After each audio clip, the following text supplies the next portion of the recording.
स्पष्ट समझ लीजिए, ये बहुत चिंतन करके अपने जीवन में फिर आपको बता रहे हैं। भगवत प्राप्ति में सबसे बड़ी बाधा क्या है? हमारा मन। मन का स्वरूप संकल्प विकल्प करके भोगों में फंसाना। मन से हमारी इतनी घनी दोस्ती हो गई है जन्म जन्मांतर से कि मन ने जो चाहा वो मेरी चाह है, यही बंधन है, यही बंधन, इसी को पकड़ना है। मन ने जो चाहा, मन चाहता क्या है? 5 ज्ञानेंद्रियों के द्वारा भोगे जाने वाले समस्त विषय, जितने त्रिभुवन में भोग हैं उन सबको 5 में स्थित कर दिया गया। शब्द, स्पर्श, रूप, रस, गंध, और 5 ज्ञानेंद्रियों के द्वारा इनको जाना जाता है, ज्ञान होता है इनका। और इन भोगों को भोगने के लिए मन संकल्प विकल्प बनाता है।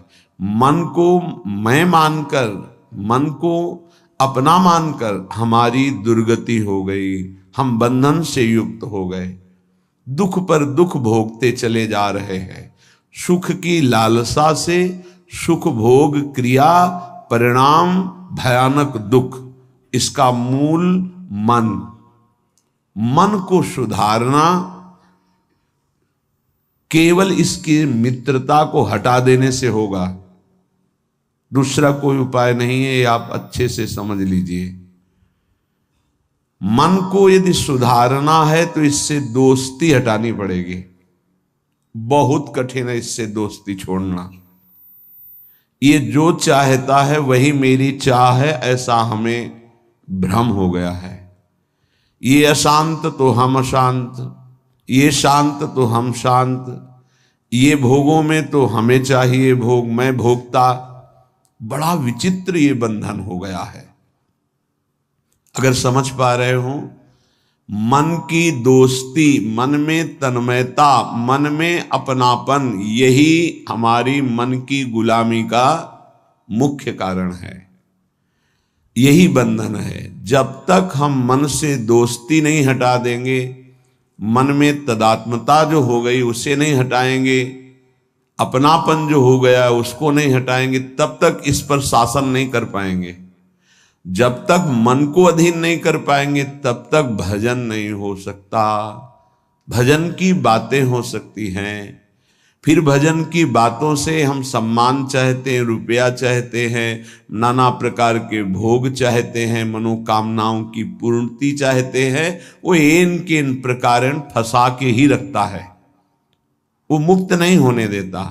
इसीलिए शास्त्रों में कहा गया है, बंधन और मोक्ष का कारण तुम्हारा मन ही है। विषय चिंतन भोगों में लगा हुआ मन बंधन का कारण है, भगवत चिंतन प्रभु में लगा हुआ मन मोक्ष का कारण है। स्पष्ट वर्णन किया गया है।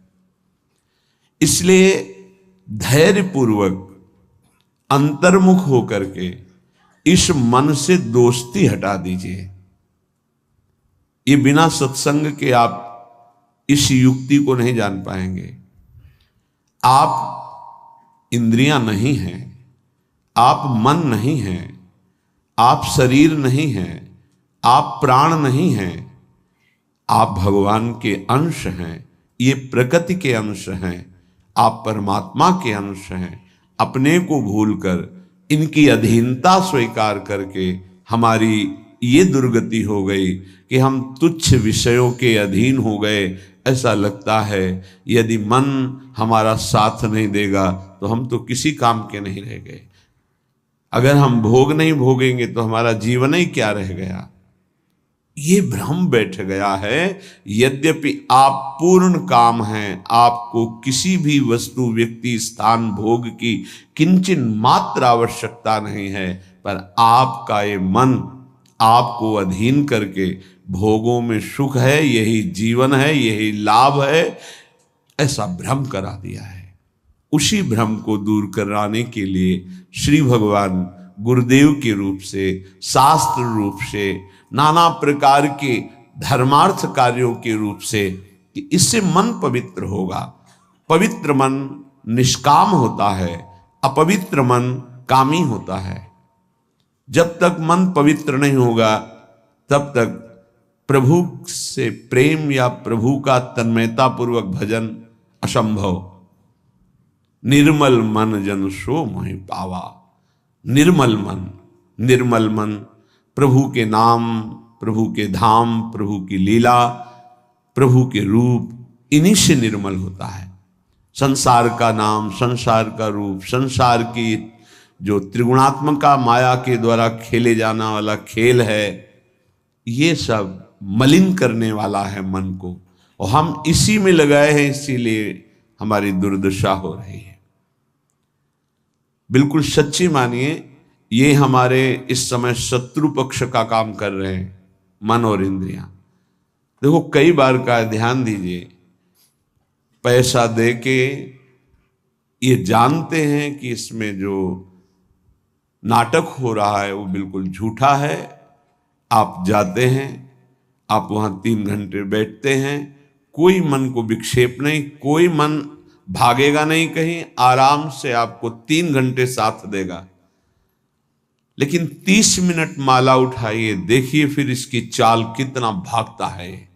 तो शत्रु हुआ या मित्र, गलत कार्य के लिए पूरा तन्मयता होकर साथ देगा, भगवत कार्य के लिए एकदम खिलाफ हो जाएगा। तो इसकी चाल को नहीं समझ रहे। हमारा मन हमारा दुश्मन है इस समय। इससे हमारी मित्रता का मतलब है बंधन, मित्रता का मतलब है सर्वनाश। बहुत बहुत सावधानी की जरूरत है।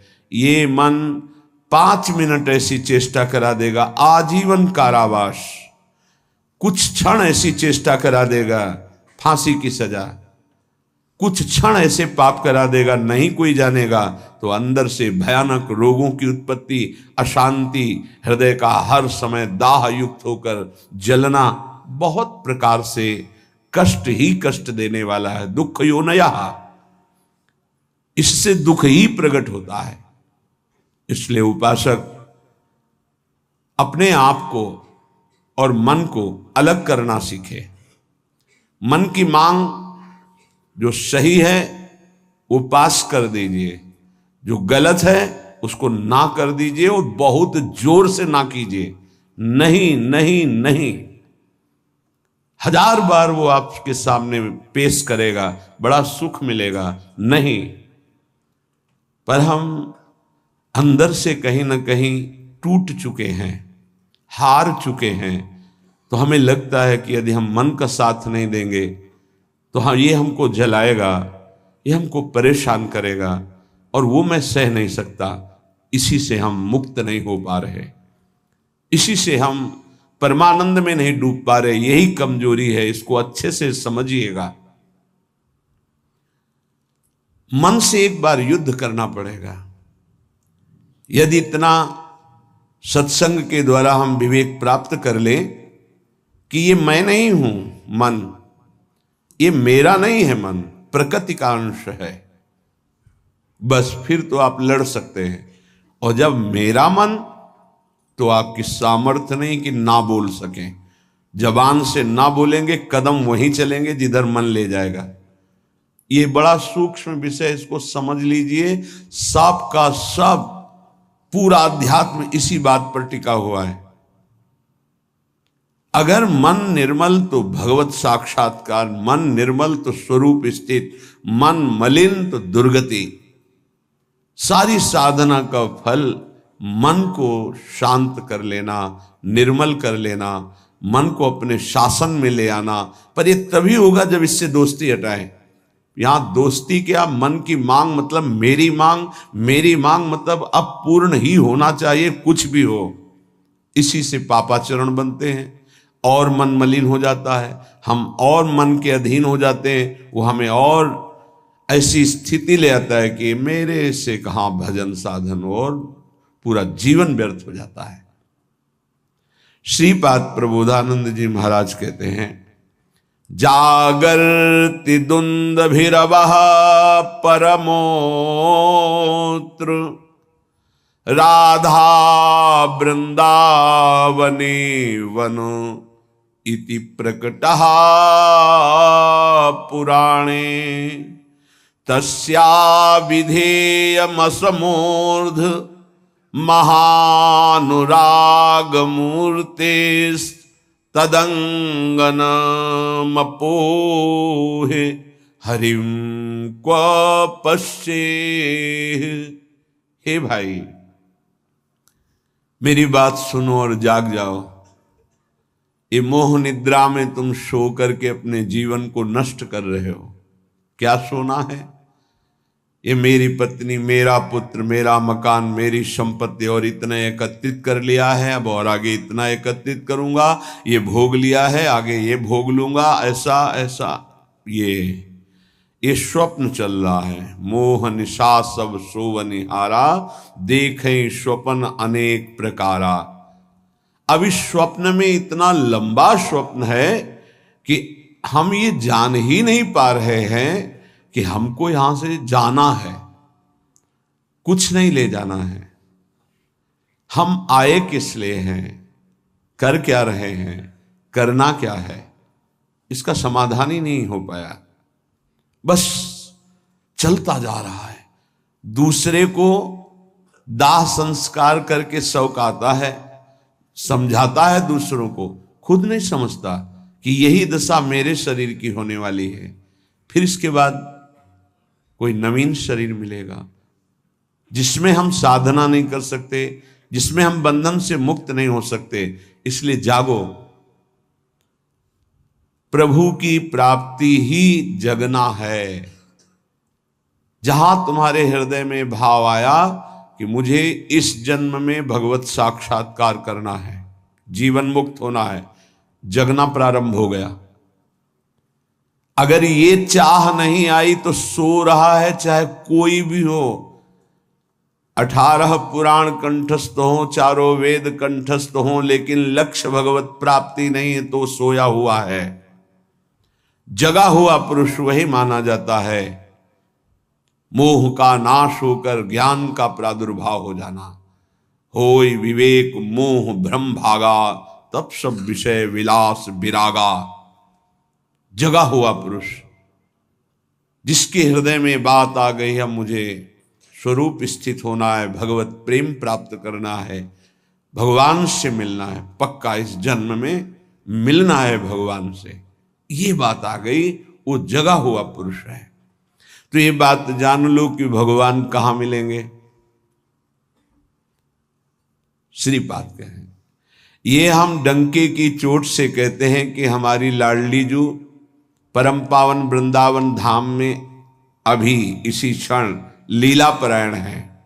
राधा वृंदावने वन इति प्रकटः पुराणे, बहुत से शास्त्रों में ऐसा वर्णन, गर्ग संहिता देख लीजिए, पाताल खंड में ब्रह्म वैवर्त पुराण में बहुत सुंदर वर्णन है, जगह जगह वर्णन है। तो जहां हमारी किशोरी जो है वहीं प्रभु विराजमान है। अब सूक्ष्म विषय इसका, किशोरी जो प्रेम रूप है, जहां प्रेम है वहीं हरि है। प्रेम के बिना हरि का साक्षात्कार नहीं हो सकता।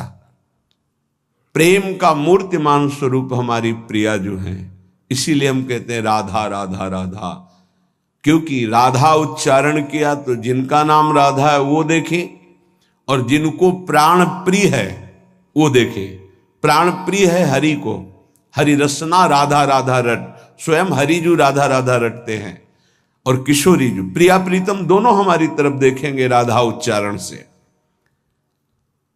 तस्या विधेय मसमूर्ध महानुराग, किशोरी जी की कृपा से ही महाअनुराग प्रकट होता है। महाअनुराग में ही हरि का साक्षात्कार होता है, प्रिया प्रीतम का साक्षात्कार होता है। इसलिए अगर हमारे वाक्य को आप समझ पा रहे हो, श्रीपाद कह रहे हैं, तो आप वृंदावन का आश्रय ले लीजिए। अगर अखंड वास नहीं प्राप्त हो पा रहा तो आश्रय ले लीजिए, रजरानी का सेवन कीजिए, धाम आइए, बार बार यहाँ दर्शन कीजिए, प्रदक्षिणा परिक्रमा कीजिए, बैठकर एकांत में नाम जप कीजिए। बहुत बड़ा प्रभाव धाम में जो भजन करता है तो बहुत कई गुना बढ़ करके उसको लाभ मिलता है। इसलिए यहाँ बहुत जल्दी भगवत प्राप्ति होती है। मथुरा में 6 महीने में भगवत साक्षात्कार कर लिया ध्रुव जी ने। देखो 6 महीने भी बहुत होते हैं। अगर व्याकुलता बढ़ जाए, तन्मयता हो जाए, तो 6 मिनट में भगवान साक्षात्कार करा दें। वो बहुत कृपालु है। मिलन्ति चिंता मणिकोटि कोट्यः, अब ये बात समझनी है। स्वयं बहिर्दृष्टिमुपैति वा हरिः, तथापि वृंदावन धूलि धूसरम न देहमन्यत्र कदापि आतुमे। एक तरफ हरि है, एक तरफ करोड़ करोड़ प्रकार के सब भोग सामग्री, महान रत्न, रुपया, पैसा, सोना, चांदी, सब वैभव है। अब अगर पूछा जाए मन से कि किधर कदम बढ़ाओगे, तो इधर ही कदम बढ़ेगा, हरि की तरफ नहीं। बातें केवल हरि की होंगी, हरि की तरफ कदम नहीं।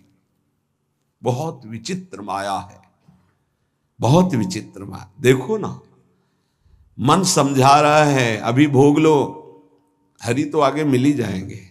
आगे कब कब आगे मिल जाएंगे? कितने दिन की आयु है? हमारा मन हमको गलत सलाह देकर हृदय को अपवित्र करता रहता है, हम राजी बने रहते हैं। बड़ा धोखा हो रहा है, हम अपने साथ धोखा कर रहे हैं। पक्का समझो, केवल हरि प्राप्ति के लिए हम यहां आए हैं। अनंत जन्मों से भटक रहे हैं, अनंत जन्मों से, न जाने किस किस लोक में, किस किस योनियों में कितना कितना कष्ट, वो सब भोग के आए हैं। माया ने सब विस्मृत कर दिया है। अब लगता है देखा जाएगा जो होगा। अरे देखने लायक नहीं रहोगे। ऐसा कष्टप्रद जीवन होता है कि कोई उपाय नहीं है। अन्य योनियों में कोई उपाय नहीं है। बहुत कष्टप्रद जीवन। देखो ना जीवों के साथ कैसा बर्ताव कर रहे हैं, मनुष्य शरीर धारण करके। पता नहीं उनको कि यही दुर्गति उनकी होनी है।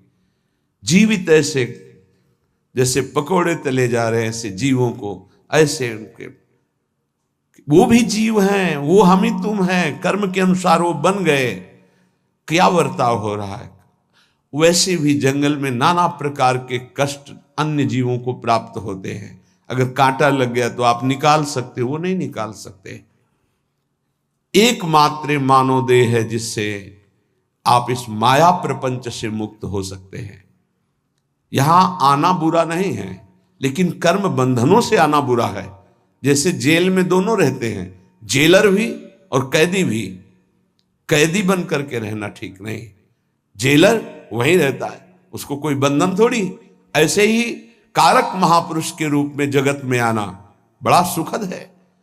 भगवान का यश गान करते हुए भगवत भाव में स्थित, भगवत स्वरूप में स्थित लाखों बार भेजे प्रभु, कोई परेशानी नहीं। ये जो कर्म बंधन से युक्त होकर आना है, इसे मिटाना है। ये संसार तब तक दुखद है जब तक भोग वासना है। भोग वासना हटी की परमानंद ही है दसों दिशाओं में, क्योंकि वही साक्षात आनंद मूर्ति भगवान ही सब रूपों मत्ता पर तरम नान्यत किंचिदस्ति धनंजय, किंचन मात्र मेरे सिवा कोई नहीं है। वही परमानंद प्रभु विराजमान है। आपकी कसौटी है मिलत चिंतामणि कोटि कोट्यः स्वयं बहिर्दृष्टि मुपैति वा हरि। एक तरफ हरि है, एक तरफ नाना प्रकार के रत्न भोग सामग्री हैं। तुम्हारा मन उधर आकर्षित होगा, लेकिन तुम्हें उधर नहीं जाना, हरि की तरफ बढ़ाना है कदम।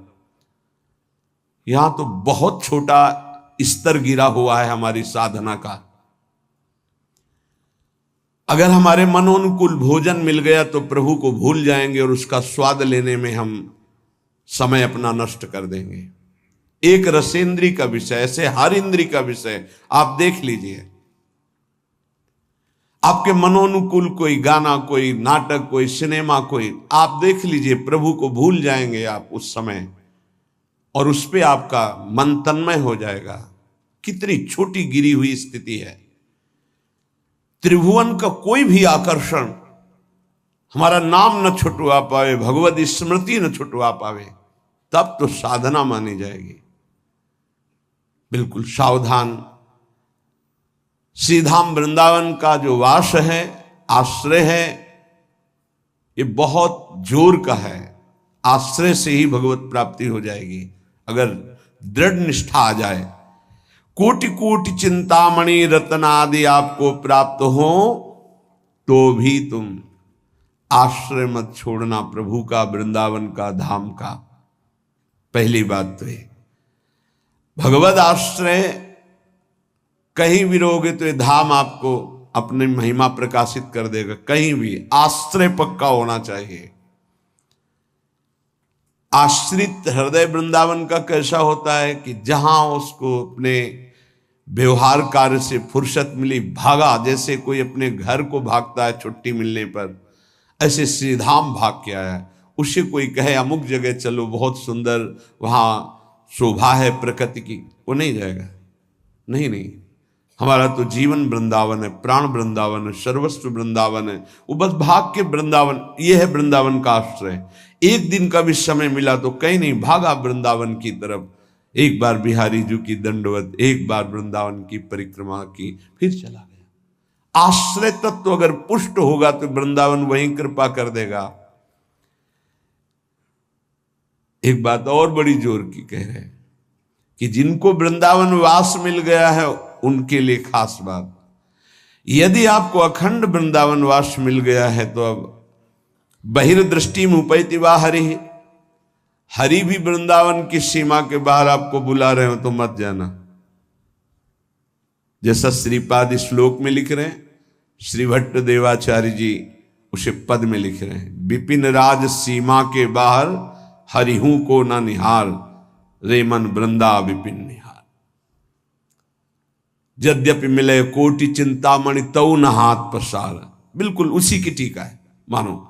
जय श्री भट्ट धूलि धूसरतन यह आशा और, तथापि वृंदावन धूलि धूसरम न देह मन्यत्र कदापि आतु में।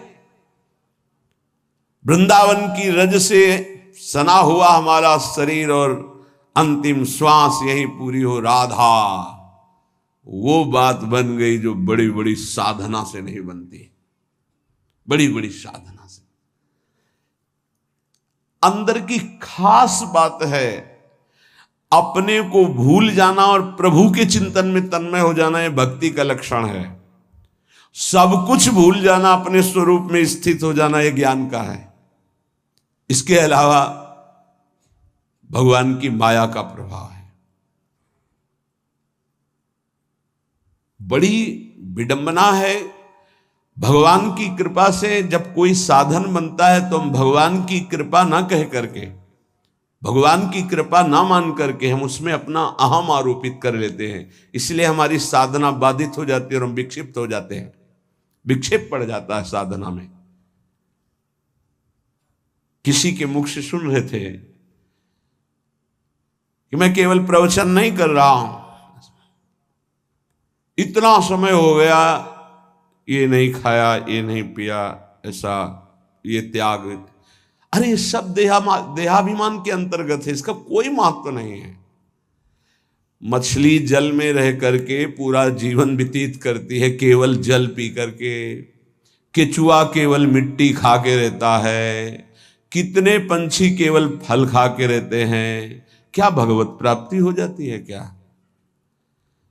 ये साधन देह विस्मृत करने के लिए है कि जो कुछ मिला थोड़ा डाल दिया, बस नाम चिंतन, भगवत चिंतन। चिंतन इस बात का कि एक एक दिन हम प्लस जोड़ रहे हैं कि ये नहीं खाया, ये नहीं पिया, ये नहीं त्याग, ये तो प्राकृतिक क्रिया है, इसका कोई महत्व है क्या? देह धर्म से युक्त होकर, देहाभिमान से युक्त होकर ऐसी चेष्टाओं में साधक उन्नति नहीं प्राप्त करता, गर्व करता है और पतन हो जाता है।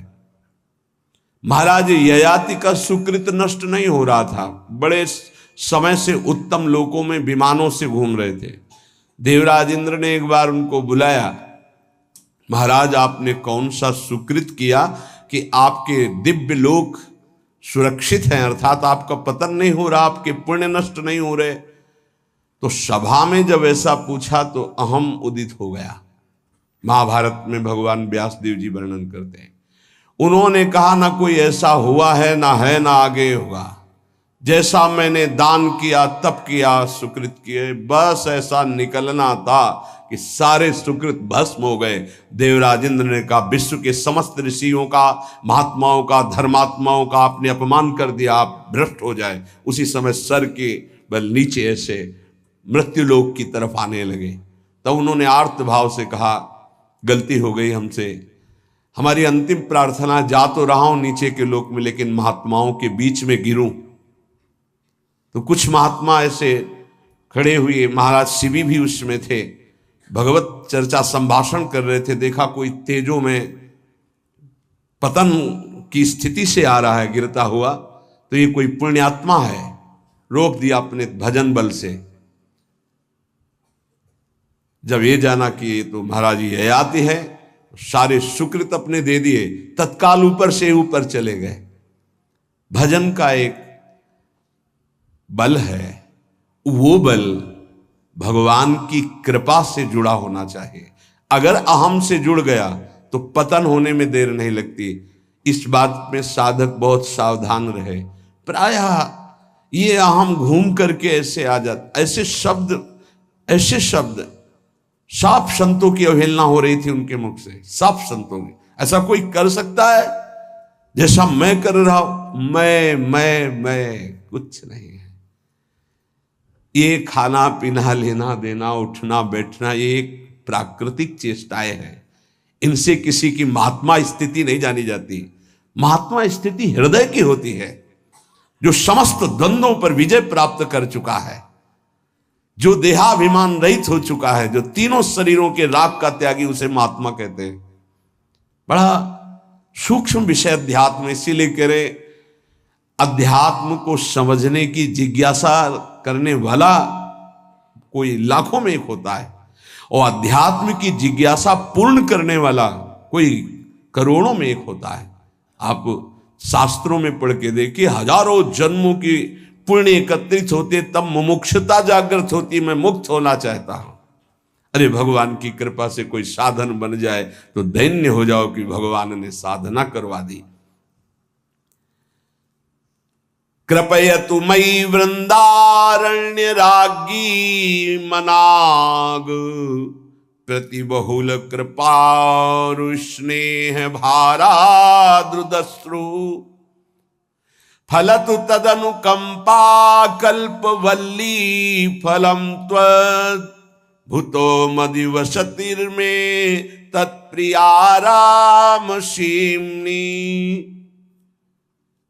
हे लाडली हम पर अतिशय कृपा कर दो, हे वृंदावनेश्वरी हम पर रीझ जाओ,